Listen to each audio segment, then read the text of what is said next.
Hello everyone, तो कैसे हैं आप सभी। उम्मीद करता हूँ आप सभी बहुत ही अच्छे होंगे। तो आज के इस वीडियो में हम पढ़ने वाले हैं क्लास 12th फिजिक्स का 8वां चैप्टर जो है विद्युत चुंबकीय तरंगे, जिसका ये वन शॉट वीडियो है जिसमें हम केवल वीवीआई क्वेश्चन को मतलब वेरी इंपॉर्टेंट जो प्रश्न है उन्हीं को आज के इस वीडियो में हम डिस्कस करेंगे, जो क्वेश्चन 2024 के बोर्ड एग्जाम में पूछने के चांसेस हैं। तो हम उन प्रकार के सभी क्वेश्चन को हम देखने वाले हैं। आपको निश्चिंत रहना है, यदि मैं जितना आपको बता रहा हूं इस चैप्टर से क्वेश्चन यदि आप उनको तैयार कर लेते हैं, इसके अलावा कुछ भी आपको तैयार करने की जरूरत नहीं है, ठीक है। इतना अगर आप तैयार कर लेते हैं, ये आपका जो चैप्टर है पूरी तरीके से कंप्लीट हो जाएगा। तो चलिए हम समझते हैं। तो देखिए, हमने पहला एक क्वेश्चन ले लिया है जो है विस्थापन धारा क्या है, इसका सूत्र लिखिए। एम्पियर मैक्सवेल परिपथीय नियम का सूत्र लिखिए। ये 2016 में 18 में ये क्वेश्चन पूछा गया है। उसके साथ साथ बता दूं, देखिए इसमें दो क्वेश्चन ऐड किया है। एक है विस्थापन धारा क्या है, ठीक है, एक है कि एम्पियर मैक्सवेल परिपथीय नियम का सूत्र लिखिए। तो ये दोनों टॉपिक क्या है, अलग अलग है, बट इन दोनों को एक ही में मिलाकर ये क्वेश्चन 2016-18 में पूछा गया है। इसके अलावा और भी वर्ष में पूछा गया है, बट कभी इसको ही अकेले पूछ दिया है और कभी इसको अकेले पूछ दिया है। इस क्वेश्चन में दोनों को साथ ही पूछ दिया है, तो मैं एक ही क्वेश्चन को बता दूंगा तो दोनों आपको तैयार हो जाएगा। तो ये नहीं सोचना है कि 2016-18 में ही ना पूछा गया है, ये बहुत बार क्वेश्चन पूछा गया है। समझ रहे हैं, नीचे आपको क्वेश्चन भी दिखाई दे ही रहे होंगे। तो हम समझ लेते हैं। एक और बात यह है कि देखिए मार्कर जो है वो थोड़ा न्यू है, ठीक है, इसलिए थोड़ा सा जो लिखने पर पतला लिखाई पड़ रहा है, ठीक है। आपको पतला चल ही रहा है तो उसके कारण आपको थोड़ा सा ज़्यादा साफ या छोटा छोटा आपको दिखाई दे। तो मैं यही कहूँगा, अपने जो मोबाइल है, जो भी स्क्रीन है, उसको थोड़ा सा मुड़ा लीजिएगा जिससे आपको बड़ा स्क्रीन पर आपको दिखाई दे। समझ रहे हैं, तो समझिएगा, आपके लिए बहुत ही इंपॉर्टेंट है। सबसे पहले आप देखेंगे कि विस्थापन धारा किसे कहते हैं। विस्थापन धारा, ठीक है। तो देखिए विस्थापन धारा किसे कहते हैं, इसका परिभाषा मैं बता दूंगा, बट परिभाषा से पहले हमें समझते हैं कि वास्तव में विस्थापन धारा कहते किसे हैं। क्योंकि अगर हम समझ गए तो हमें परिभाषा तो यूं ही याद हो जाएगा, रटने की भी जरूरत नहीं पड़ेगी, ठीक है। तो हम समझ लेते हैं। देखिए एक मैक्सवेल नामक वैज्ञानिक थे, ठीक है। उन्होंने क्या कहा, उन्होंने दो समांतर ऐसे प्लेट लिया, ठीक है। समझते हैं, उन्होंने दो ये समांतर प्लेट लिया, ठीक है। इस प्रकार ये दो समांतर प्लेट हैं। इन दोनों समांतर प्लेटों को इन्होंने क्या किया, इस दो समांतर प्लेटों को इन्होंने इसमें एक कुंजी लगा दिया, इसमें एक बैटरी लगा दिया, ठीक है, और इसको जोड़ दिया। देखिए यहाँ पे दो समांतर प्लेट इन्होंने लिया और सर्वप्रथम इन्होंने क्या किया, इन्होंने इसमें आवेश मतलब इस पर क्या दिया, इन्होंने आवेश दिया। तो जब इस पर इन दोनों प्लेटों पर इन्होंने आवेश दिया ना, ठीक है, तो आवेश दिया तो इस पर जब हम आवेश देते हैं तो एक पर प्लस क्यू आवेश उत्पन्न हो जाता है और जस्ट इसके विपरीत जो प्लेट है इस पर माइनस क्यू आवेश उत्पन्न हो जाता है। ये बात हम जानते हैं। ये सब कुछ जो टॉपिक है, विद्युत धारा जब चैप्टर हमने पढ़ाया था जिसमें मतलब संधारित्र पढ़ाया था, ठीक है, सॉरी विद्युत विभव तथा धारिता, उसमें हमने संधारित्र पढ़ाया था ना, तो उसमें हमने ज्यादातर डिस्कस ये सब किया हुआ है, ठीक है, कि कैसे प्लस कैसे माइनस होता है। अभी आप केवल इतना समझिए कि दो समांतर प्लेट लिया और उस पर जब इन्होंने आवेश दिया, तो हम जानते हैं कि जब हम आवेश देते हैं तो उसके चारों ओर वैद्युत क्षेत्र उत्पन्न होता है। तो इस प्लेट के चारों ओर वैद्युत क्षेत्र उत्पन्न होता है, ठीक है। ये दो समांतर प्लेट है, इसके चारों ओर वैद्युत क्षेत्र उत्पन्न हो गया। और हम ये बात पहले से जानते हैं कि दो समांतर प्लेटों के बीच यदि वैद्युत क्षेत्र उत्पन्न होता है तो वहां पर चुंबक मतलब वैद्युत फ्लक्सों की संख्या में परिवर्तन होता है। तो यहाँ पे क्या होता है, यहाँ पर वैद्युत फ्लक्सों की संख्या में यहाँ पर परिवर्तन होता है। क्या होता है, वैद्युत फ्लक्सों की संख्या में, मैं यहाँ पे लिख दे रहा हूं, यहाँ पे क्या होता है, विद्युत फ्लक्सों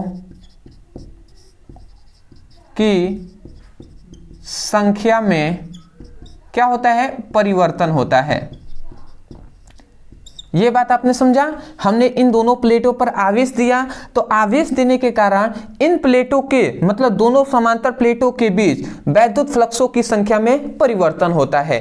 और जब वैद्युत फ्लक्सों की संख्या में परिवर्तन होता है जिसके कारण एक क्या होता है, एक प्रेरित धारा उत्पन्न होती है, जिसके कारण एक प्रेरित धारा उत्पन्न होती है। और इस प्रेरित धारा को ही हम क्या कहते हैं, विस्थापन धारा कहते हैं। इस प्रेरित धारा को ही हम क्या कहते हैं, विस्थापन धारा कहते हैं। मैं आशा करता हूं कि जो परिभाषा है ये आपको रटना नहीं पड़ा होगा, आप समझ गए होंगे इसको। ठीक है, देखिए एक बार और सुनिए, आपको याद हो जाएगा।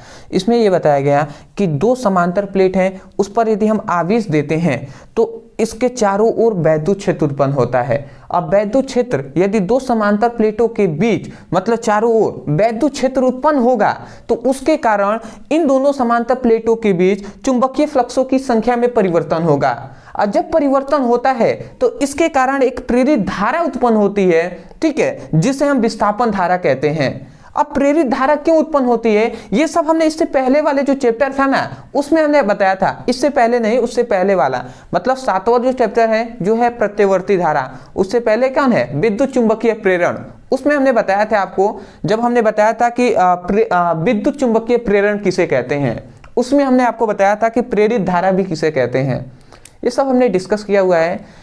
यदि आप वीडियो को सीक्वेंस वाइज जो वन शॉट वीडियो है वो भी अगर आप देखते हुए आ रहे होंगे तो मैं कह सकता हूं कि आपको याद होगा, यदि आप ध्यान से देख रहे हैं तो। अगर नहीं याद है तो आपसे एक रिक्वेस्ट है, ठीक है, रिक्वेस्ट ये है कि देखिए पढ़ना ही इंपॉर्टेंट नहीं है, रिवीजन करना भी इंपॉर्टेंट है। यदि आप रिवीजन नहीं कर रहे हैं तो आपका पढ़ना बेकार है, व्यर्थ है, क्योंकि आप भूल जाएंगे। तो रिवीजन साथ ही साथ करते रहिए। एक बार और सुनिए परिभाषा, आपको याद हो जाएगा। आप कहेंगे जब दो समांतर प्लेटों के बीच आवेश देने पर, ठीक है, या हम ऐसे कहेंगे जब दो समांतर प्लेटों के बीच आवेश दिया जाता है तो इन समांतर प्लेटों के बीच वैद्युत फ्लक्सों की संख्या में परिवर्तन होता है, जिसके कारण एक प्रेरित धारा उत्पन्न होती है, जिसे विस्थापन धारा कहते हैं। मैं आशा करता हूं आप समझ गए होंगे, जिसके कारण इसमें क्या होता है, इस परिपथ में एक धारा उत्पन्न होती है और इस धारा को ही हम क्या कहते हैं, विस्थापन धारा कहते हैं। अब हम इसको परिभाषा में लिख दे रहा हूं, जिन विद्यार्थियों को समझ में आ गया है वो परिभाषा स्वयं ही लिखें, क्योंकि वही बात हम यहाँ पे लिखेंगे, ठीक है। और जिनको लिखना है यहीं से लिख लें। पे लिखेंगे जब दो समांतर प्लेटों के बीच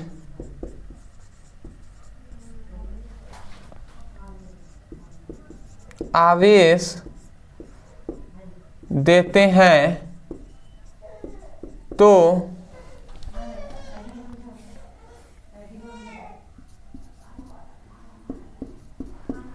प्लेटों के बीच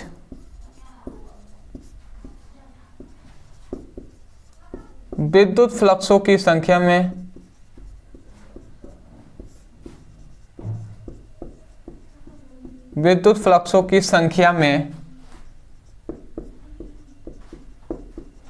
परिवर्तन होता है, जिसके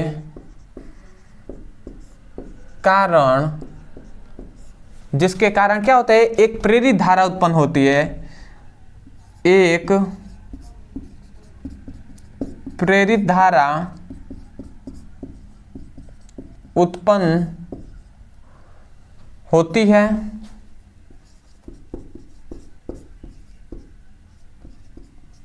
जिसे विस्थापन धारा कहते हैं। लिखा नहीं जा रहा है इससे, विस्थापन धारा कहते हैं। ये मार्कर न्यू है, ठीक है, बहुत टाइम लग रहा है, ठीक है। आपको परिभाषा समझ में आ गया होगा। परिभाषा आप लिख लीजिएगा। वही बात हमने कहा है कि जब दो समांतर प्लेटों के बीच आवेश देते हैं तो इन दो समांतर प्लेटों के बीच विद्युत फ्लक्सों की संख्या में परिवर्तन होता है, जिसके कारण एक प्रेरित धारा उत्पन्न होती है, जिसे विस्थापन धारा कहते हैं। और याद रखेंगे, परिभाषा लिखने के बाद ये फिगर बना लेंगे। अब आते हैं, हम समझ लेते हैं थोड़ा से। देखिए एक बात याद रखेंगे, विस्थापन धारा को हम किससे प्रदर्शित करते हैं, विस्थापन धारा को हम आई डी से प्रदर्शित करते हैं। अब विस्थापन धारा आई डी इक्वल टू होता है sigma epsilon naught D phi by D T होता है, epsilon naught D phi by D T होता है। ये होता है क्या, ये होता है विस्थापन धारा का फॉर्मूला, जहाँ आई डी क्या है, आई डी है विस्थापन धारा, ये क्या है एक नियतांक है, D phi by D T क्या है, फ्लक्सों में परिवर्तन का दर है। ठीक है, अब समझते हैं, मतलब डी फाई क्या है, जो विद्युत फ्लक्सों की संख्या है। ठीक है, समय क्या है, ये डी टी क्या है, समय है। ठीक है, तो यही है। अब देखिए, केवल हमें परिभाषा लिखकर ये फॉर्मूला लिखकर नहीं छोड़ना है, इस फॉर्मूले को प्रूव भी करना होता है कि ये फॉर्मूला आया कहाँ से। अगर आपको 3 नंबर में एक क्वेश्चन, ये तो ज्यादातर आपसे 3 नंबर 5 नंबर में ही पूछा जाता है, उससे कम में अगर पूछ रहा है 2 नंबर में पूछता है, परिभाषा लिखिए, फिगर लिखिए, ये इतना लिख देंगे आपको मिल जाएगा। बट यदि आपको 3 नंबर या 5 नंबर में पूछ रहा है तो आपको इस फॉर्मूले को प्रूव भी करना होगा। ठीक है, तो हम इसको प्रूव कर लेते हैं। हम लिखेंगे सिद्ध, सिद्ध या प्रूफ लिख देते हैं। अब हम समझ लेते हैं कैसे ये प्रूफ होगा। देखिए, हम जानते हैं, देखिए यही कहा जाता है ना, बेसिक से पढ़ाई करेंगे तो आपको याद रहेगा। हमने आपको बताया है कि 2 समांतर प्लेटों के बीच उत्पन्न वैद्युत क्षेत्र की तीव्रता, इसका हमने फॉर्मूला बताया था। क्या हम बता रहे हैं, यहाँ पे लिख रहे हैं 2 समांतर प्लेटों के बीच उत्पन्न विद्युत क्षेत्र की तीव्रता, विद्युत क्षेत्र की तीव्रता, जिसका हमने फॉर्मूला आपको बताया था, जो होता है E = सिग्मा इंटू क्या होता है, एप्सिलॉन नॉट, ये होता है। ये फॉर्मूला हम जानते हैं। देखिए, जब हमने पढ़ाया था कि 2 समांतर प्लेटों के बीच उत्पन्न वैद्युत क्षेत्र की तीव्रता की गणना हमने किया था। ठीक है, बहुत ही पहले ये चैप्टर का नाम है विद्युत आवेश तथा विद्युत विभव तथा धारिता। ठीक है, तो जब संधारित्र वाला टॉपिक आएगा तो उसी में हमने एक ये टॉपिक पढ़ाया था, बहुत ही इंपॉर्टेंट ये डेरिवेशन है, इसको आप तैयार कर लीजिएगा। ठीक है, तो ये हमने फॉर्मूला बताया था, यदि आपको याद है तो अच्छी बात है। 1 शॉट वीडियो में भी हमने ये सब कुछ बताया है। तो यदि आप 1 शॉट वीडियो भी कर रहे हैं और फिर भी ये फॉर्मूला नहीं याद है, तो मैं यही कहूँगा रिवीजन में आपकी कमी है, रिवीजन आप ज़्यादा से ज़्यादा कीजिए।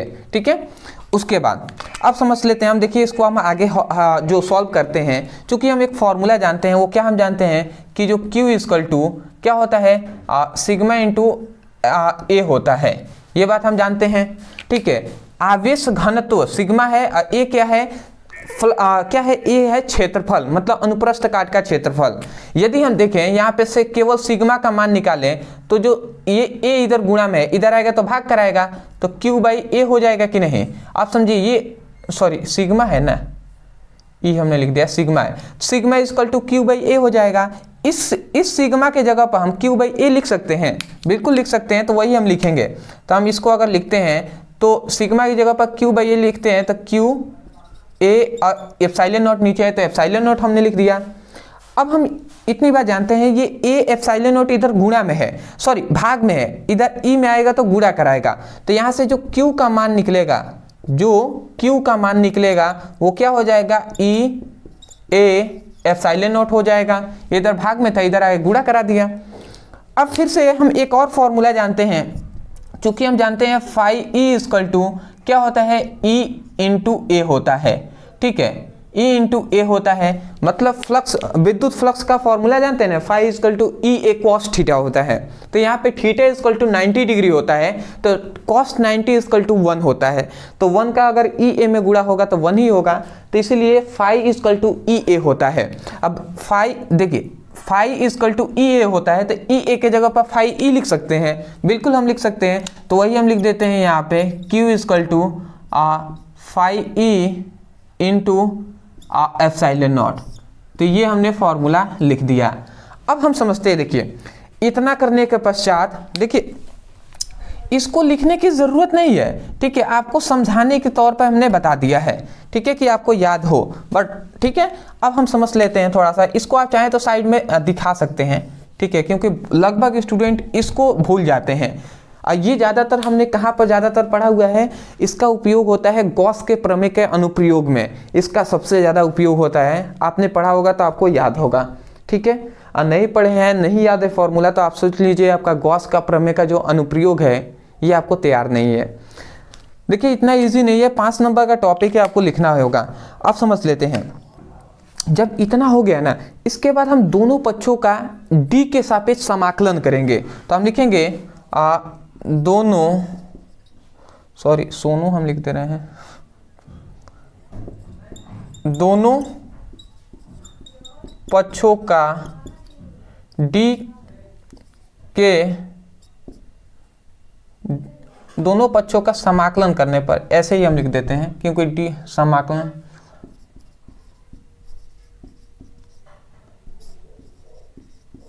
ठीक है, करने पर। देखिए दोनों पक्षों का जब हम अवकलन करते हैं, अवकलन या समाकलन,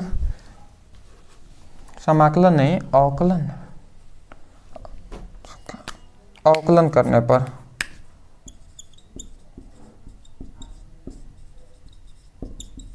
देखिए जब दोनों पक्षों का हम अवकलन करते हैं तो इसका हम अवकलन करेंगे। देखिए डी जुड़ जाता है, डी बाई डी टी, ये आता है जो क्या अवकलन से डी बाई डी टी, ये क्यू है तो क्यू हम ऊपर लिख देंगे।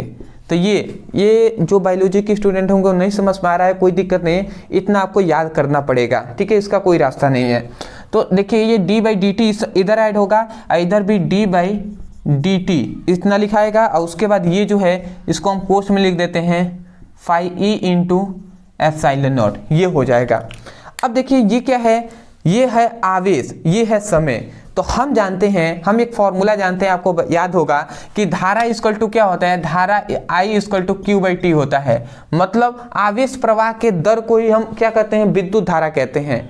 तो देखिए ये भी आवेश ही है, डी क्यू क्या है, आवेश है, और डी टी क्या है, टी क्या है, समय है।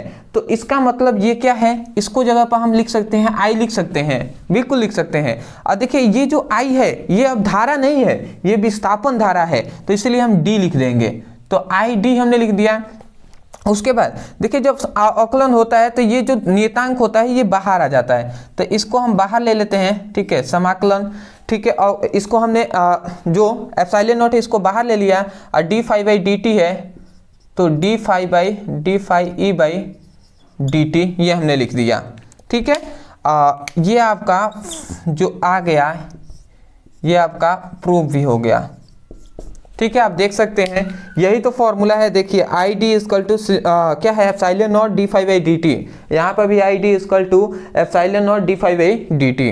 तो ये आपका प्रूफ हो गया है, ठीक है। मुझे यहाँ पे कंफ्यूज है कि अवकलन या समाकलन, यहाँ पे अब क्या पता, पर D phi by D T तो होता है। मुझे भी इतना जानते हैं, मैथ मेरा भी स्ट्रांग नहीं है, ठीक है, मैं जानता हूँ, मुझे कन्फ्यूजन है, ठीक है, बट ये तो स्टेप होगा, ये तो मुझे पता है।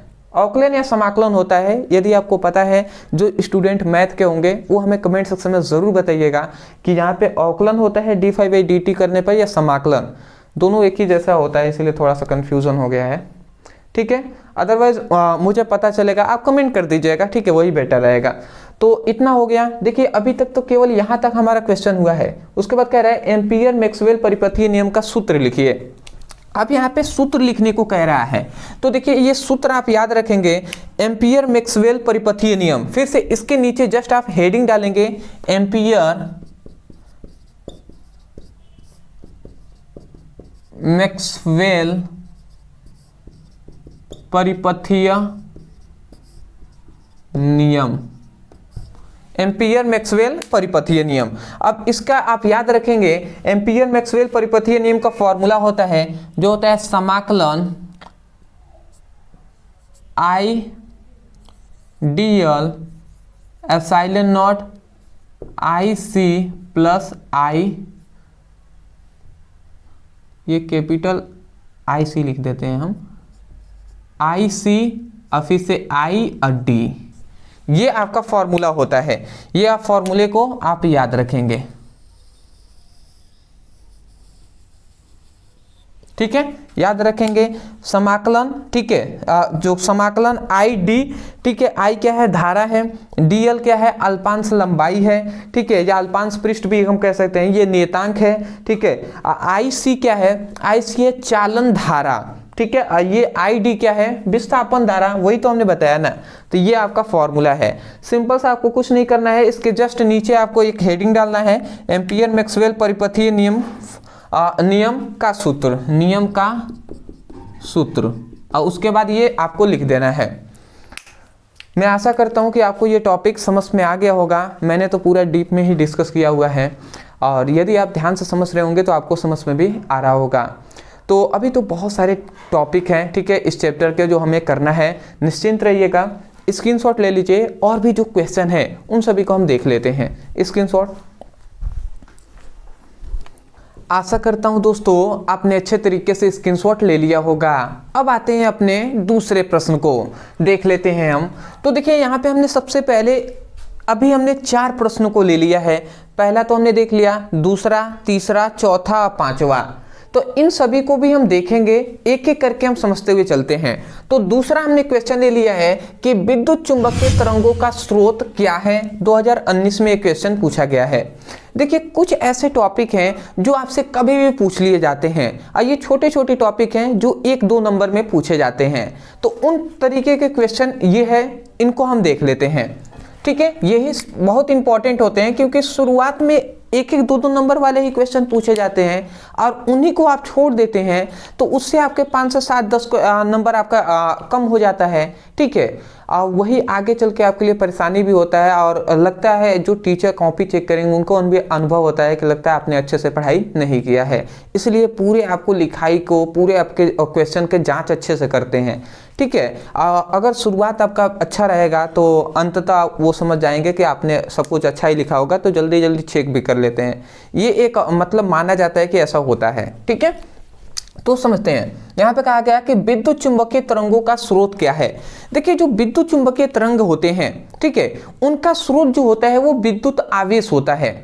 क्या होता है? विद्युत आवेश।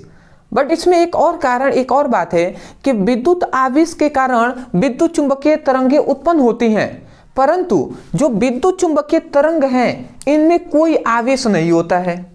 कितनी हैरान कर देने वाली बात है कि इस मतलब विद्युत आवेश के कारण ही विद्युत चुंबकीय तरंगें उत्पन्न होती हैं, परंतु विद्युत चुंबकीय तरंगों में कोई आवेश नहीं होता है, ठीक है। यदि आवेश होता, जैसे आप जहां पर भी खड़े हैं, ठीक है, वहां पर विद्युत चुंबकीय तरंगें हैं। आप कहेंगे सर कैसे?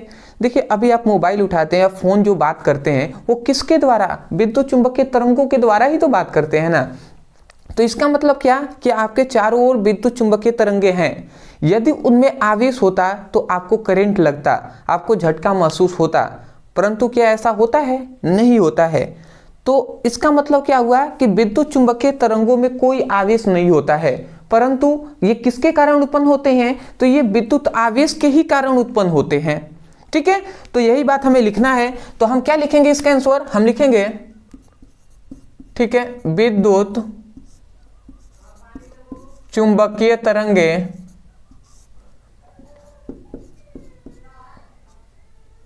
विद्युत चुंबकीय तरंगों का स्रोत विद्युत आवेश होता है। क्या होता है? विद्युत आवेश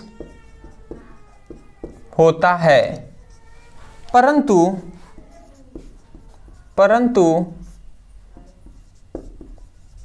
विद्युत चुंबकीय तरंगों में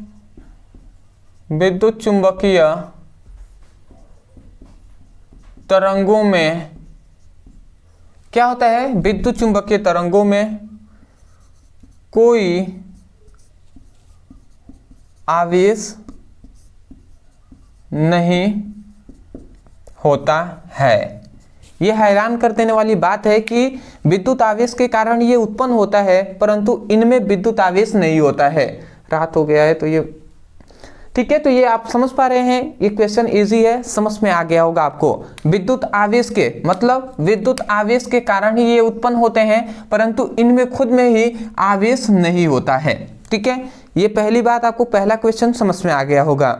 अब आते हैं अपने दूसरे क्वेश्चन, तीसरा हमारा क्वेश्चन। यह हमारा तीसरा क्वेश्चन है कि विद्युत चुंबकीय स्पेक्ट्रम कहे या तरंगदैर्घ्य कहे, ठीक है, उससे कंफ्यूज नहीं होना है। तो विद्युत चुंबकीय स्पेक्ट्रम में सबसे बड़ी और सबसे छोटी तरंग दैर्घ्य की तरंगों का नाम लिखिए।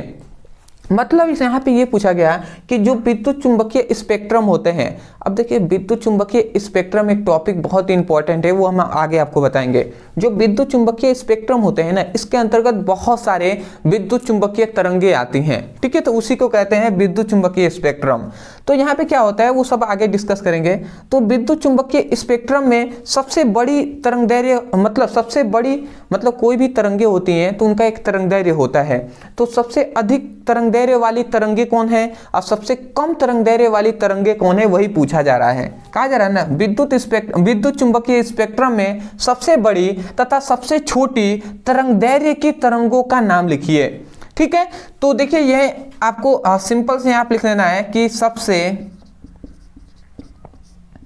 बड़ी क्या तरंगे, ठीक है। एक और लिख लेना है सबसे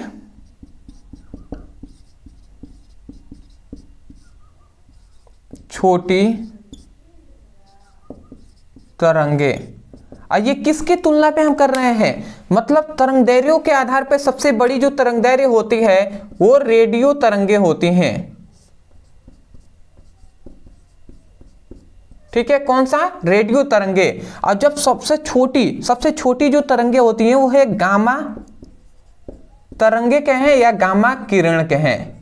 याद रखेंगे, किरण कहें या तरंग कहें वो दोनों बात एक ही है, इससे कंफ्यूज नहीं होना है, छोटी छोटी बातों से कंफ्यूज नहीं होना है आपको, ठीक है। तो समझ के रेडियो तरंगे और गामा तरंगे या गामा किरणें, ज्यादातर हम गामा किरणें ही कहते हैं। तो सबसे जो अधिक तरंगदैर्घ्य वाली जो तरंगे हैं वो है रेडियो तरंगे, और सबसे कम तरंगदैर्घ्य वाली जो तरंगे हैं वो है गामा तरंगे, गामा किरणें, ठीक है। इतनी बात समझ के आते हैं अपने चौथे क्वेश्चन को।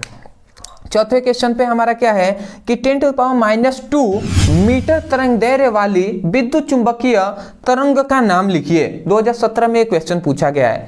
कहा यह जा रहा है कि 10⁻² मीटर वाली, मतलब 2 मीटर तरंगदैर्घ्य वाली विद्युत चुंबकीय तरंग का नाम लिखना है। मतलब कौन ऐसा जो तरंगे हैं जिनका जो तरंगदैर्घ्य होता है वो 10⁻² मीटर होता है, तो वो कौन है, ये सब हमने पढ़ाया है विद्युत चुंबकीय स्पेक्ट्रम टॉपिक में। तो वो कौन है, वो है सूक्ष्म स्पेक्ट्रम, सूक्ष्म तरंगे, ठीक है। तो इसका आंसर क्या हो जाएगा, इसका सिंपल से आंसर हो जाएगा सूक्ष्म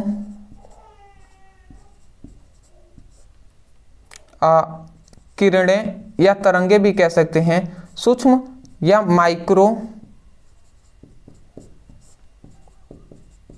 तरंग या तरंगे, ठीक है। तो या तो आप सूक्ष्म किरणें कहें या सूक्ष्म तरंगे कहें या माइक्रो तरंगे कहें, ये सभी बात एक ही है, ठीक है। तो ये बात आपको समझ में आ गया कि सबसे जो अधिक मतलब 10⁻² मीटर तरंगदैर्घ्य वाली विद्युत चुंबकीय तरंगों का नाम क्या होता है, तो वो होता है सूक्ष्म किरणें या माइक्रो तरंगे, ठीक है। इतनी बात समझ के अगला आता है हमारा पांचवा क्वेश्चन कि परावैगनिक किरणों के किन्हीं दो उपयोग लिखिए। अब जो परावैगनिक जो किरणें होती हैं या जो तरंगे होती हैं उनका दो हमें उपयोग लिखना है। अब इनका दो उपयोग कौन कौन सा है। सबसे पहला उपयोग इनका ये है कि जो क्या होता है, जो नकली दस्तावेज जो बनाए जाते हैं उसमें इसका उपयोग होता है।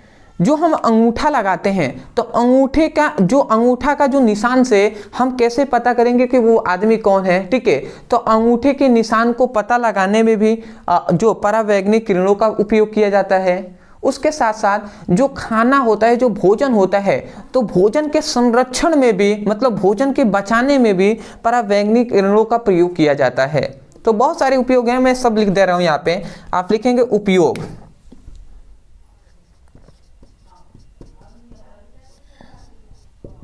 तो आप क्या लिखेंगे, यहां पे मैं लिख रहा हूं, आप लिखेंगे अदृश्य। देखिए कितने में इसका किया जाता है, दृश्य लिखाई में, अदृश्य लिखाई, फिर से नकली दस्तावेज तथा अंगुलियों के निशानों का पता लगाने में किया जाता है। समझ रहे हैं? अदृश्य लिखाई में भी, ठीक है। दूसरा नकली दस्तावेज बनाने में, और तीसरा क्या है, अंगुलियों का जो निशान का पता लगाने में भी किया जाता है, ठीक है। ये पहला उपयोग में ही हमने कितना उपयोग लिख दिया। दूसरा आप लिख सकते हैं कि जो खाना होता है, खाने की संरक्षण में, या ऐसे नहीं, खाने के संरक्षण में लिखिए, या खाने वाली वस्तुओं के संरक्षण में, वस्तुओं के संरक्षण में, ठीक है। खाने वाली जो वस्तुएं होते हैं उनके संरक्षण में भी किया जाता है। तो मैं आशा करता हूं कि इसमें ज़्यादा कुछ समझाने वाला कोई टॉपिक है नहीं, तो ये सिंपल सा क्वेश्चन है। मैं आशा करता हूं आपको समझ में आ गया होगा, ठीक है। तो आप स्क्रीनशॉट ले लीजिए, और भी जो क्वेश्चन है वो हम देख लेते हैं। स्क्रीनशॉट, आशा करता हूं दोस्तों आपने अच्छे तरीके से स्क्रीनशॉट ले लिया होगा। तो अब हम देख लेते हैं अपने छठे प्रश्न को। तो ये हमारा छठा प्रश्न है, और एक्स किरणों के दो प्रमुख गुण तथा उपयोग लिखिए। नीचे आपको क्वेश्चन दिखाई दे रहे होंगे, ये किस वर्ष में पूछे गए हैं। इंपॉर्टेंट क्वेश्चन है, इसको भी हम देख लेते हैं। इसके बाद नीचे एक और हमने क्वेश्चन लिया है कि विद्युत चुंबकीय स्पेक्ट्रम के मुख्य भागों को उनकी तरंगदैर्घ्य परास के साथ लिखिए, ठीक है। तो ये कभी क्या कहता है, विद्युत चुंबकीय स्पेक्ट्रम के मुख्य जो भाग हैं उनके तरंगदैर्घ्य रेंज होता है, ठीक है। तो उसके साथ आपको लिखना है, और उसके साथ साथ कभी पूछ लिया गया है इसका उपयोग। ये भी जब हम क्वेश्चन पढ़ाएंगे तो आपको क्वेश्चन हम दिखा देंगे, ठीक है। पहले हम छठा जो प्रश्न है इसको हम समझ लेते हैं। तो देखिए यहाँ पे कहा गया जो एक्स किरणें हैं, इसका दो आपको क्या बताना है, गुण बताना है, और दो आपको उपयोग भी बता देना है। तो देखिए हमने यहाँ पे लिखा है एक्स किरणों के गुण। अब कौन कौन से गुण है उसको समझ लेते हैं। सबसे पहला गुण है कि एक्स किरण विद्युत चुंबकीय तरंगे हैं, ठीक है। ये भी एक गुण ही है कि जो एक्स किरणें हैं वो विद्युत चुंबकीय तरंगे हैं, क्योंकि ऐसे बहुत सारे तरंगे हैं जो विद्युत चुंबकीय तरंगे नहीं हैं। तो ये पहला इसका गुण क्या हुआ कि जो एक्स किरणें होती हैं वो विद्युत चुंबकीय तरंगे होती हैं, ठीक है। दूसरा ये है कि एक्स जो किरणें होती हैं वो अदृश्य होती हैं, इसलिए हमने लिखा है ये अदृश्य होती हैं। क्या होती हैं? अदृश्य होती हैं। समझ गए? तीसरा कहा गया कि एक्स किरणों का जो गुण होता है, वही बात लिखा गया है कि इसका जो वेग होता है वो प्रकाश के वेग के बराबर होता है। क्या होता है? जो प्रकाश का वेग होता है उसके बराबर होता है। बात समझ में आई? हमने क्या बताया कि जो एक्स किरणों का जो वेग होता है, जो इसका चाल होता है, वेलोसिटी जो होता है, वो इसके क्या होता है, जो प्रकाश के वेग के भी बराबर होता है। अब प्रकाश का वेग कितना होता है? यही ना होता है 3 × 10⁸ न्यू मार्कर मीटर प्रति सेकेंड, ठीक है। तो ये आपको पता होगा कि यही होता है, प्रकाश का जो वेग होता है 3 × 10⁸ मीटर प्रति सेकेंड होता है, जिसको बताने वाले वैज्ञानिक कौन थे? फोको नामक वैज्ञानिक थे, ठीक है। इतना समझ के इसका ये गुण है। उसके बाद हमने लिखा है उपयोग। तो इसका उपयोग मैंने 3 लिख दिया है, ठीक है। पहला क्या है? पहला है कि हीरे की जांच परख में, मतलब हीरा के यदि आपको जांच करना है तो उसमें किसकी सहायता लेनी पड़ती है? एक्स किरणों की, ठीक है। दूसरा होता है कि शल्य चिकित्सा में, मतलब चिकित्सा में भी जो हॉस्पिटल होते हैं उसमें भी एक्स किरण की आवश्यकता पड़ती है। हड्डियां टूट जाती हैं तो उसमें एक्सरे कराया जाता है ना, तो वही बात है, ठीक है। तीसरा होता है रेडियोग्राफी में, जो रेडियोग्राफी होता है, ठीक है, उसमें भी इसका प्रयोग किया जाता है। तो ये 3 है इसका मुख्यतः 3 उपयोग है। एक हीरे की जांच में, दूसरा चिकित्सा में, और तीसरा क्या है? रेडियोग्राफी में। तो देखिए इतना यदि आप लिख देते हैं तो आपको फुल नंबर मिल जाएंगे। आशा करते हैं कि जो छठा प्रश्न है वो आपको अच्छे से समझ में आ गया होगा, ठीक है। अब आते हैं अपने 7वें प्रश्न पे। देखिए ये जो 7वां प्रश्न है, जो आपको साइड में मैं फोटो लगा दूंगा नीचे या ऊपर, ठीक है, आपको दिखाई दे रहा होगा। देखिए ये जो प्रश्न है ना बहुत तरीके से घुमाकर पूछा गया है, ठीक है, और लगभग हर साल ये पूछा जाता है, बहुत ही इंपॉर्टेंट है। देखिए कह रहा है ना कि विद्युत चुंबकीय स्पेक्ट्रम के मुख्य भाग को उनकी तरंगदैर्घ्य प्रास के साथ लिखिए, मतलब तरंगदैर्घ्य प्रास के साथ लिखना है, ठीक है। तो मतलब उनका तरंगदैर्घ्य लिखना है, ठीक है। जो विद्युत चुंबकीय स्पेक्ट्रम है उनके जो मुख्य भाग हैं, मुख्य जो तरंगे हैं उनका तरंगदैर्घ्य भी लिखना है, और उसके साथ साथ इनका उपयोग भी पूछ लिया जाता है। कुछ क्वेश्चन में उपयोग कहा गया था, कुछ क्वेश्चन में तरंगदैर्घ्य ही केवल कहा गया है। तो मैं दोनों यहाँ पे लिख दिया हूँ, एक एक करके हम समझ लेते हैं। देखिए इसको सबसे पहले आप हेडिंग डालेंगे उत्तर, और सबसे पहले याद रखेंगे कि विद्युत चुंबकीय स्पेक्ट्रम के जो मुख्य भाग होते हैं वो 4 होते हैं। पहला होता है गामा किरणें, दूसरा होता है एक्स किरणें, तीसरा होता है परावैंगनी किरणें, और चौथा होता है अवरक्त किरणें, ठीक है। ये आपके होते हैं। अब हम समझ लेते हैं। देखिए सबसे पहला हमने इसका गुण जो क्या लिया है, तरंगदैर्घ्य प्रास, मतलब इसका प्रास मतलब क्या होता है, रेंज, कि कितने रेंज तक रहेगा, इसका तरंगदैर्घ्य का रेंज कितना है। तो वही बात लिखा गया, इसका तरंगदैर्घ्य प्रास मतलब जो गामा किरणों का जो तरंगदैर्घ्य प्रास होता है वो 10⁻⁻14 मीटर से 10⁻⁻10 मीटर तक होता है। मतलब इनके और इनके बीच में ही इनका तरंगदैर्घ्य का रेंज होता है। समझ गए? तो ये आपको याद करना है, इसको कोई ट्रिक नहीं है कि आपको मैं बता दूं याद हो जाएगा। समझ गए? तो गामा किरणों का जो तरंगदैर्घ्य का रेंज होता है, प्रास होता है, वो 10⁻⁻14 मीटर से 10⁻⁻10 मीटर के बीच में होता है। उसके बाद इसका उपयोग, तो हमने साइड में ही उपयोग लिख दिया है कि इसका उपयोग मतलब कहाँ पे, नाभिक की संरचना के संबंध में सूचना देने में, ठीक है। मतलब नाभिक की जो संरचनाएं होती हैं उसकी सूचना बताने में कि उसमें क्या हो रहा है क्या नहीं हो रहा है, नाभिक में कितने प्रोटॉन हैं, न्यूट्रॉन हैं, ठीक है। तो इसमें पॉजिट्रॉन कितने हैं, इसको पता लगाने में किसका हम प्रयोग करते हैं, गामा किरणों का प्रयोग किया जाता है, ठीक है। तो वही बात हमने लिखा है, नाभिक की संरचना के संबंध में सूचना देने में, ठीक है, इसका उपयोग किया जाता है। पहला आपने समझ लिया, एक एक उपयोग ही पूछा जाता है, ठीक है। तो मैंने एक लिख दिया। दूसरा फिर से आता है, दूसरा है एक्स किरणें या एक्स तरंगे। तो देखिए यहाँ पे लिखा है इसका तरंगदैर्घ्य प्रास। देखिए इसका तरंगदैर्घ्य प्रास 10⁻11 मीटर से 3 × 10⁻8 मीटर के बीच होता है। मतलब 10⁻11 मीटर से 3 × 10⁸ मीटर के बीच में होता है, ठीक है, इनका तरंगदैर्घ्य का प्रास। अगला आता है इसका उपयोग कहाँ होता है, तो याद रखेंगे चिकित्सा विभाग के सृजन में उपयोगिता। मतलब चिकित्सा विभाग के सृजन में जो क्या होता है, चिकित्सा, सिंपल में समझिए ना, चिकित्सा में इसका उपयोग किया जाता है। एक्स किरणों का चिकित्सा में ही ना, हॉस्पिटल में ही तो इसका उपयोग होता है, ठीक है। कि हड्डियां, मान लेते हैं किसी की हड्डी टूट गई है तो वो उस एक्सरे से ही तो पता लगाया जाता है ना। हालांकि ये बात आप समझ रहे होंगे, ठीक है, ज़्यादा एक्सप्लेन करने की कोई ज़रूरत मुझे लगता है नहीं है, ठीक है। अगला आता है तीसरा है परावैंगनी किरणें।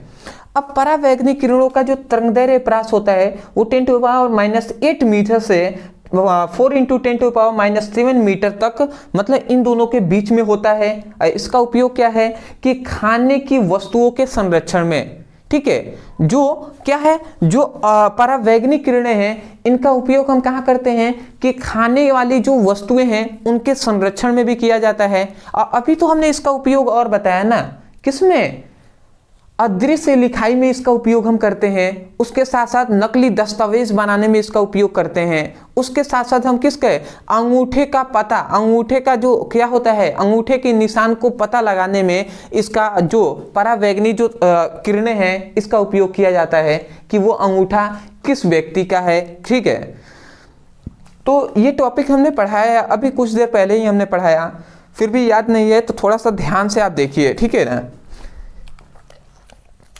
अगला आता है जो चौथा है, जो है अवरक्त किरणें।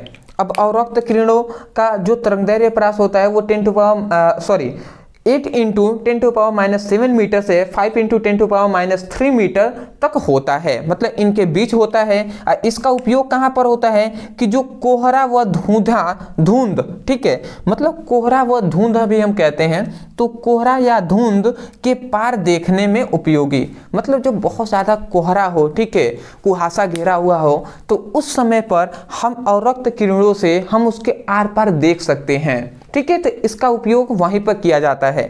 ज़्यादातर इसका उपयोग दूर में ही किया जाता है। जैसे मान लेते हैं आप यहाँ पे खड़े हैं, कहीं पहाड़ है, अब बीच में कोहरा है, तो हम उससे क्या कर सकते हैं, जो अवरक्त किरणें हैं इसकी सहायता से हम देख सकते हैं कि वहाँ पर क्या है। समझ पा रहे हैं?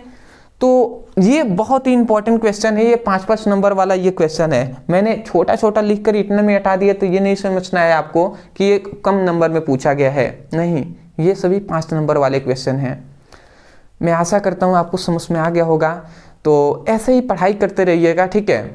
और आपको एक और रिक्वेस्ट है कि अभी आप कमेंट सेक्शन में हमें बता दीजिए, ठीक है, कि आपको फिजिक्स पर आगे आपको वीडियो 1 शॉट चाहिए, या केमिस्ट्री का 1 शॉट आपको वीडियो चाहिए, या आपको न्यूमेरिकल का जो सीरीज चल रहा है उसको हम फिर से स्टार्ट करें, न्यूमेरिकल का हम सीरीज पढ़ा दें आपको, या आप कहेंगे कि जो टॉपिक है इंपॉर्टेंट और कुछ बच गए हैं जो अंतिम चैप्टर के, ठीक है, और जो आपका जो प्रत्यवर्ती धारा है उसका तो हमने कोई टॉपिक अभी तक नहीं पढ़ाया है, ठीक है, इसके लिए मैंने वीडियो भी बनाया था, आपने देखा होगा।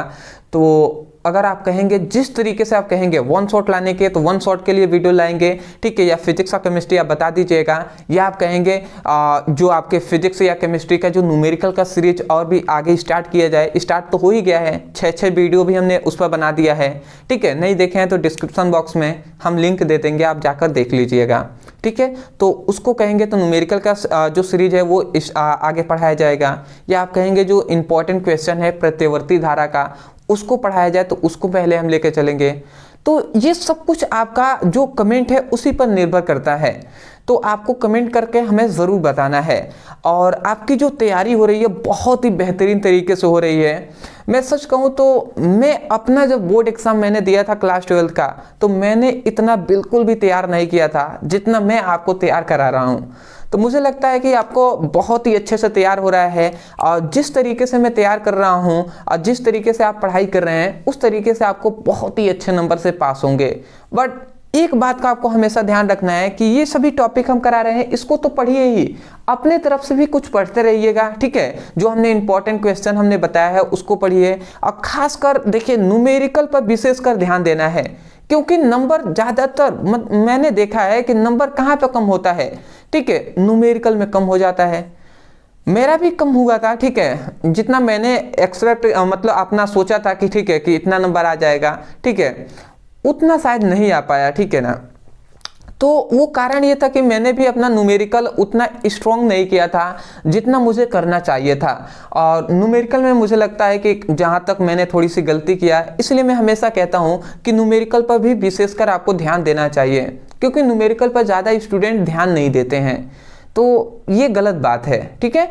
तो ऐसे ही ध्यान देते रहिएगा, ठीक है। तो स्क्रीनशॉट ले लीजिए, और भी कुछ क्वेश्चन है उन सभी को हम देख लेते हैं, ठीक है। स्क्रीनशॉट, आशा करता हूं दोस्तों आपने अच्छे तरीके से स्क्रीनशॉट ले लिया होगा।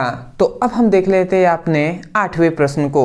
तो ये हमारा 8वां प्रश्न है जो है एक न्यूमेरिकल। देखिए इस चैप्टर से ज़्यादा न्यूमेरिकल नहीं बनते, पर जिस पे थोड़ा सा भी संदेह है और जिस टाइप के न्यूमेरिकल आपको इस चैप्टर से पूछे गए हैं उस टाइप का तो ज़रूर 1-2 देखना ही चाहिए। तो एक न्यूमेरिकल हमने ले लिया है, इसको हम देख लेते हैं। कहा गया है कि एक वैद्युत चुंबकीय तरंग एक समतल में x अक्ष के लंबवत गतिशील है। एक विद्युत चुंबकीय तरंगे हैं, ठीक है, जो एक समतल अक्ष पर क्या है, x अक्ष पर लंबवत गतिशील है। समतल के किसी बिंदु पर इसका चुंबकीय क्षेत्र B = 1 × 10⁻⁸ टेस्ला है। इस बिंदु पर E के मान की गणना करें, ठीक है। इस बिंदु पर हमें E की मान की गणना करना है। देखिए सिंपल सा क्वेश्चन है। सिंपल सा क्वेश्चन में अगर हम थोड़ा सा समझें तो हमने आपको न्यूमेरिकल आपने सॉल्व कराया था, कराते हैं तो हमने आपको 2 ही चीज़ का आपको बताया है। सबसे पहला कि आपसे किस चीज का मान हमें ज्ञात करने को कहा गया है, इसको पता लगाना। तो देखिए अंत में आप देखेंगे लगभग आपको अंत में ही ये बात बताया जाता है। तो देखिए यहाँ पे लिखा है इस बिंदु पर ई के मान की गणना करें। तो देखिए ई यहाँ पे क्या है, ई को किससे प्रदर्शित करते हैं, विद्युत क्षेत्र की तीव्रता से, तीव्रता को प्रदर्शित करते हैं या विद्युत क्षेत्र को प्रदर्शित करते हैं ई से, ये बात हम जानते हैं। तो मतलब विद्युत क्षेत्र की तीव्रता की गणना हमें करनी है। और उसके साथ साथ यहाँ पर विद्युत क्षेत्र, ठीक है, बी लिखा गया है परंतु बी मतलब विद्युत क्षेत्र की तीव्रता, ठीक है, विद्युत क्षेत्र लिखे या विद्युत क्षेत्र की तीव्रता दोनों बात एक ही है, ठीक है ना। इसको बी मतलब विद्युत क्षेत्र की तीव्रता भी कह सकते हैं, सॉरी चुंबकीय क्षेत्र की तीव्रता भी कह सकते हैं या चुंबकीय क्षेत्र भी कह सकते हैं। छोटी छोटी बातों पर कंफ्यूज होना ये अच्छी बात नहीं है, तो इसलिए मैं बता देता हूं कोई भी बात को, ठीक है। तो ये चुंबकीय क्षेत्र बी का मान है और यहाँ पे ई का मान आपसे पूछा गया है। सिंपल सा हम क्या करेंगे, हमें पता है एक फॉर्मूला, सबसे पहले हम लिखेंगे यहाँ पे दिया है। देखिए क्वेश्चन कितना इजी है, बट यही आपसे क्वेश्चन 3 नंबर में पूछा गया है। देखिए 1 मिनट लगेगा इसको सॉल्व करने में। हमें पता है चुंबकीय क्षेत्र, क्या हमें पता है, चुंबकीय क्षेत्र की तीव्रता, ठीक है, या चुंबकीय क्षेत्र भी आप लिख सकते हैं, ठीक है, आपका मन। तो बी का मान कितना दिया है, 1 × 10⁻⁸ टेस्ला, ये हमें दिया था, ये हमने लिख दिया। उसके बाद कह रहा है कि इस बिंदु पर ई का मान ज्ञात कीजिए। तो देखिए ई का मान हमें ज्ञात करना है तो हमें एक और चीज की जरूरत पड़ेगी, ठीक है।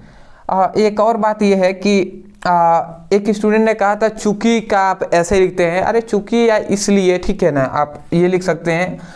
मैं कमेंट देखता हूँ, ठीक है, एक स्टूडेंट ऐसे हैं जिन्होंने कमेंट किया था, ठीक है, तो हो सकता है थोड़ी बहुत मिस्टेक हो जाती है, ठीक है ना, चूंकि या इसलिए, इस पर ठीक है अब बता देना अच्छी बात होती है, ठीक है, ऐसे कोई वो नहीं है, बट हाँ ठीक है।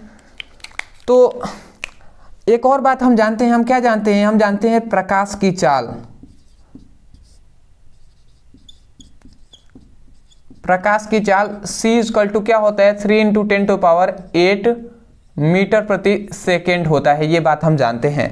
देखिए बुरा नहीं मानना है, मैं कुछ भी कहता हूं कि आप ये मेरी गलती निकालते हैं या ये कहते हैं वो कहते हैं, इसे आपको बुरा नहीं मानना चाहिए, अच्छी बात है, आप बता देते हैं अच्छी बात है, ठीक है ना, ये बुरी बात नहीं है। और जो भी आपको कमी लगे ये हमें ज़रूर बताइएगा, क्योंकि अभी हम उतने नहीं, हम उतने बड़े हैं, ठीक है, या हम उतने उम्र में भी बड़े हो गए हैं कि मेरे पास उतना एक्सपीरियंस है, उतना कुछ है नहीं, ठीक है ना, आप ही जैसे हम भी हैं। तो जो भी आपको गलतियां लगे वो ज़रूर हमें बताइएगा, ठीक है, क्योंकि मेरे पास अभी समय है, मैं उस गलतियों को सुधार सकता हूं और शायद सुधार लूं जिससे आगे मुझे ही परेशानी ना हो, ठीक है। और मैं उसीलिए मैं आपकी गलतियों को बताता हूं कि शायद आप न्यूमेरिकल नहीं तैयार कर रहे हैं, तो मैं इसीलिए बताता हूं कि आपको पास अभी आपके पास समय है और आप भी इसको सुधार सकते हैं, ठीक है। तो कमियां जो बताते हैं वो सबसे अच्छे दोस्त होते हैं या सबसे अच्छा हम कह सकते हैं सहयोगी वही हैं जो आपकी कमियां बताते हैं, ठीक है।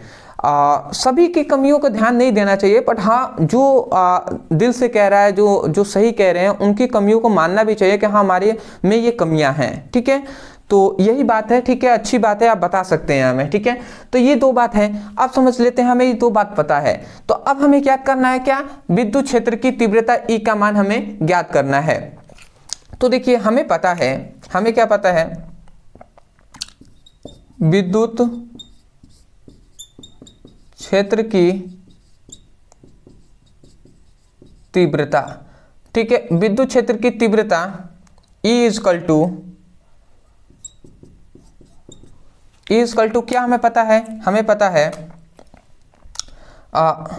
B × C होता है, ठीक है, B × C होता है। अब हम समझ लेते हैं, मतलब विद्युत क्षेत्र की तीव्रता E = B × C होता है, ये बात हमें पता है। अब समझिए E का ही तो मान हमें ज्ञात करना था ना, E का, तो वही हम ज्ञात करें। तो सिंपल में हम क्या रखेंगे, B का मान हमें पता है 1 × 10⁻⁸ होता है, ये हमने लिख दिया। फिर से C का मान क्या है, 3 × 10⁸ होता है, ये हमने लिख दिया। अब समझिएगा ये 3 1 में गुणा होगा तो 3 एकम में 3 हो जाएगा, ठीक है, 3 हो गया। देखिए ये 10 टू पावर -8 है, ये 10 टू पावर 8 है, ये दोनों कैंसिल हो जाएंगे अपने में। तो इसका मतलब जो ई आया यही तो ई मतलब जो आया उसका मान क्या हो जाएगा, 3 हो जाएगा। क्या हो जाएगा, 3 हो जाएगा। तो ये हुआ आपका आंसर। मैं आशा करता हूं कि आपको समझ में आ गया होगा। ठीक है, तो ये आपको विद्युत चुंबकीय जो तरंगे हैं इसका ये इंपॉर्टेंट न्यूमेरिकल है, तो इसको आप जरूर पढ़ लीजिएगा। ठीक है, विद्युत चुंबकीय तरंग, ठीक, इसका मात्रा क्या होता है, वोल्ट प्रति मीटर। ठीक है, तो ये बात आप याद रखेंगे, वोल्ट प्रति मीटर होता है।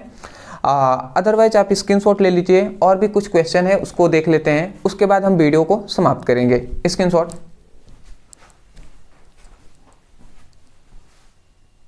आशा करता हूं दोस्तों आपने अच्छे तरीके से स्क्रीनशॉट ले लिया होगा। तो अब हम देख लेते हैं अपने अगले प्रश्न को।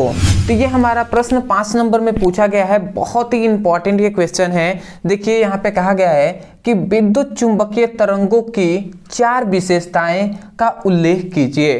देख रहे हैं लगभग 14 में, 15 में, 17, 18, 21, 22, 23 ये लगभग बार बोर्ड एग्जाम में पूछा गया है, इंपॉर्टेंट क्वेश्चन है। याद रखेंगे इसी क्वेश्चन को एक और तरीके से, बहुत तरीके से ये क्वेश्चन घुमाकर पूछा गया है।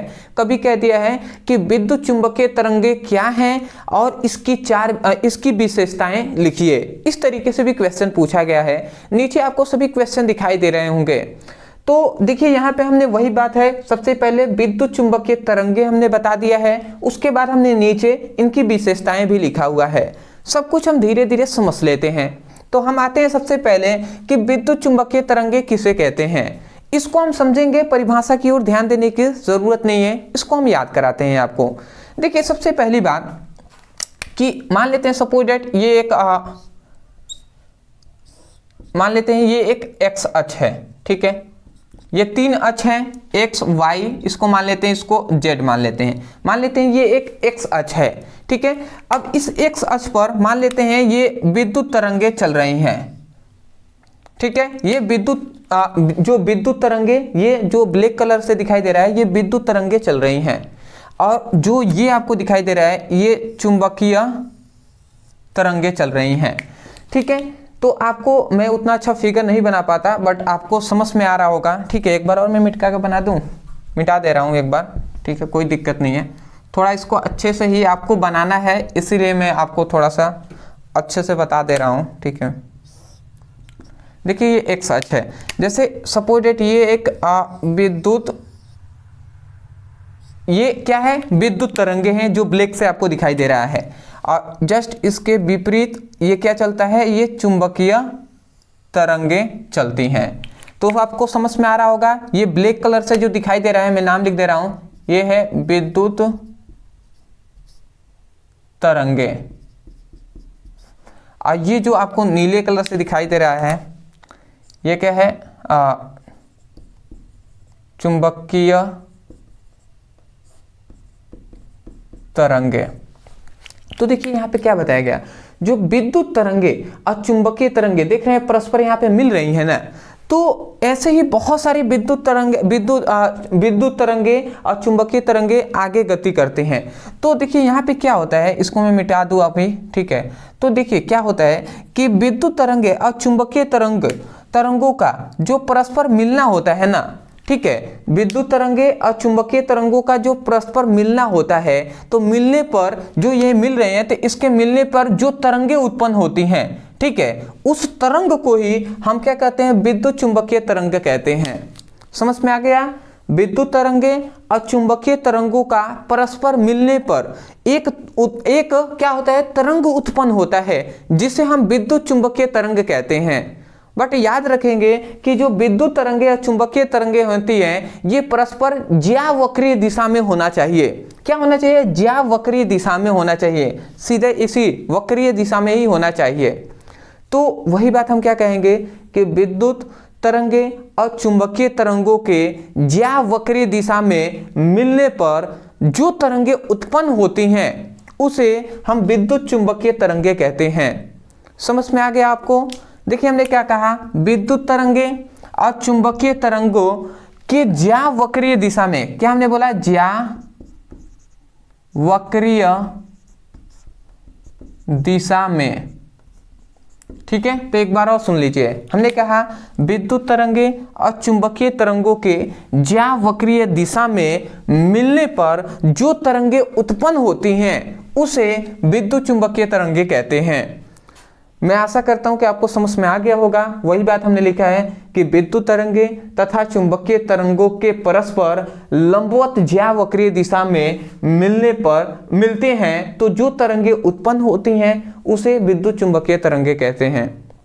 वही बात है, ठीक है ना। अब ये बताइए, सबसे पहली बात, ये जो विद्युत तरंगे होती हैं, चुंबकीय तरंगे, ये परस्पर एक दूसरे के क्या होती हैं? लंबवत होती हैं। ये क्या होती हैं? परस्पर एक दूसरे के लंबवत होती हैं। ठीक है, और ज्यावक्रीय दिशा में होती हैं। तो वही हम बात कर रहे हैं कि विद्युत तरंगे और चुंबकीय तरंगों के लंबवत ज्यावक्रीय दिशा में मिलने पर जो तरंगे उत्पन्न होती हैं उसे हम विद्युत चुंबकीय तरंगे कहते हैं। मैं आशा करता हूं कि मैंने 2-3 बार बोल दिया, आपको समझ में आ गया होगा।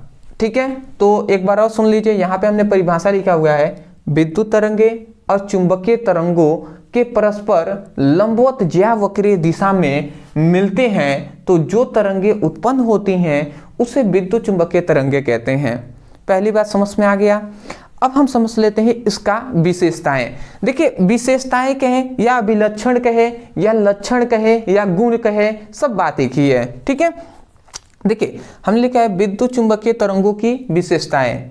इसकी पहली विशेषताएं है कि यह तरंगे परस्पर एक दूसरे के लंबवत होती हैं। अभी हमने बताया ना कि विद्युत तरंगे या चुंबकीय तरंगे एक दूसरे के लंबवत होती हैं, तो वही बात कहा गया कि विद्युत चुंबकीय तरंगे परस्पर एक दूसरे के लंबवत होती हैं।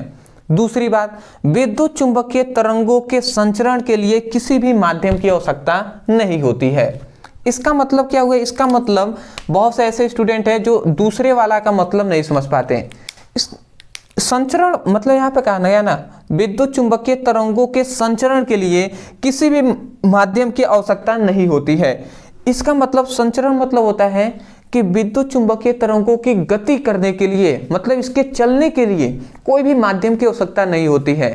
ठीक है, मतलब जैसे ध्वनि है, तो ध्वनि को अगर ध्वनि जहाँ पे वायु ना हो, वायु माध्यम ना हो, वहाँ पे आप बोलेंगे तो एक जगह से दूसरे जगह आपके ध्वनि आवाज नहीं पहुँच पाएगी।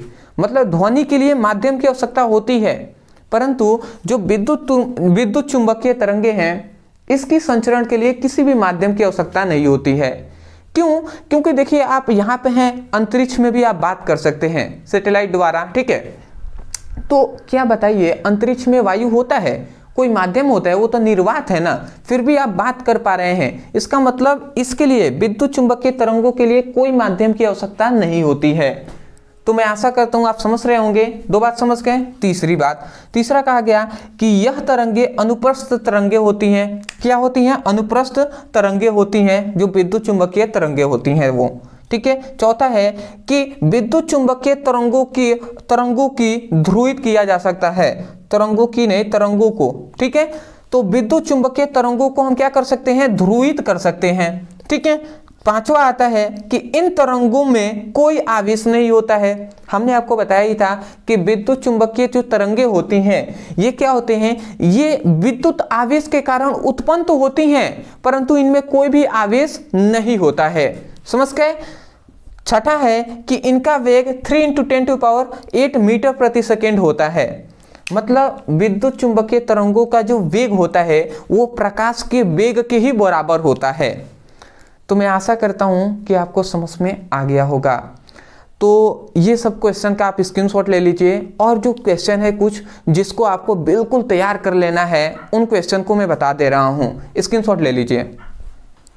मैं आशा करता हूं दोस्तों आपने अच्छे तरीके से स्क्रीनशॉट ले लिया होगा। अब ये 2 क्वेश्चन आपको देख लेना है, इन दोनों क्वेश्चन को तैयार कर लेना है। 5-5 नंबर में क्वेश्चन पूछे गए हैं, ये सभी टॉपिक हमने करा दिया है। तो पहले हम देख लेते हैं कौन क्वेश्चन है। सबसे पहला हमारा क्वेश्चन है कि विद्युत चुंबकीय तरंगों के स्पेक्ट्रम की आवृत्ति के बढ़ते क्रम में लिखिए। जो विद्युत चुंबकीय तरंगों के स्पेक्ट्रम है उनकी आवृत्ति के बढ़ते हुए क्रम में लिखना है।